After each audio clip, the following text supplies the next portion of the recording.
மக்கள் இப்போது ஒரு பீதியில் இருக்கிறார்கள். கேஸ் கிடைக்கல, எப்படி சாப்பிடுவது, எப்படி வாழ்நாள் கழிப்பது என்ற ஒரு பயத்தில் உச்சத்தை அந்த உச்சத்தை சாத்தியமாக தன்னுடைய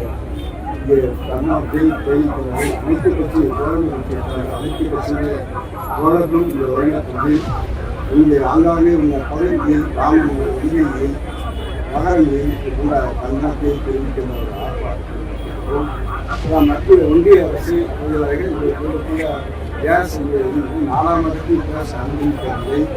இது மக்கள் மன்றத்தில் நாங்கள் பேசுகிறோம். மக்கள் மன்றத்தில் இந்த கருத்துக்களை இந்த அரசு இந்த இந்திய அரசு செய்யாததை நம்முடைய தமிழக முதல்வர்கள் நேற்றைய தினம் அவரால் முடிந்த வகையில் அந்த வகையில் அந்த நம்முடைய மக்களுக்கு உணவகங்களுக்கு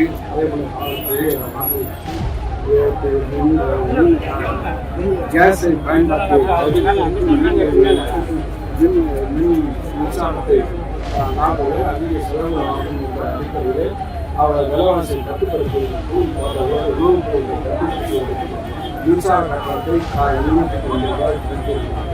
அதேபோல் மக்களுக்கு ஏழை மக்களுக்கு பயன்படுவதற்கு முன்னணியில் விநியோகத்திற்கு தனது அறிவித்தார்கள்.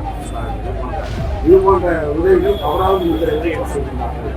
ஆனால் இந்திய அரசு அதை செய்யாமல் அவர்கள் கூட்டணி முயற்சியில் தான் கவனத்தை செலுத்துகிறார்கள்.